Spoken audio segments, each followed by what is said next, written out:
ashama urduftoota didaa YouTube arra kallattiidhaan wal arginee jirra. Nagaadha maatii keenya maatii Yusuf kallattiidhaan nu urdufaadha. Obbo Wandimuu Caalaan jedhamu xaafii akka taphattaraa jiru. Maal fakkaata boleewwanto? Meeshaadha kaafiloo boleewwanti. Yaa. Nagaadha baay'ee namatti tolu. Murtii nam baranaati. Bishaan baranaati.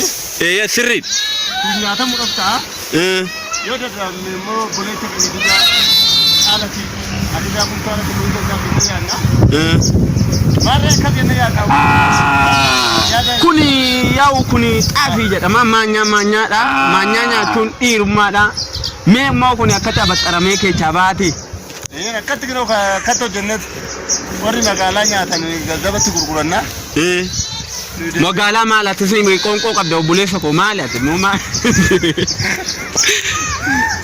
Ati gaafa baay'ee dafna ta'u gaafa hojjettoojii gubbaarratti hojii jaalatta. Ani kanarratti ashama. Ina jettu boo? Dhala kana maal? Eeshi. Hayyee urduftoota didaa YouTube badiyyaa kana dhufnee turre magaalaan teenya qaqalloo ijoollee mugor akkuma argaa jirtan kenoo xaafii bubbisaa xaafii galchaa jiranii. Kanaafuu har'a mee kallattiidhaan YouTube irra baatoo nu hordoftoota kiyya chawuun isin jedha.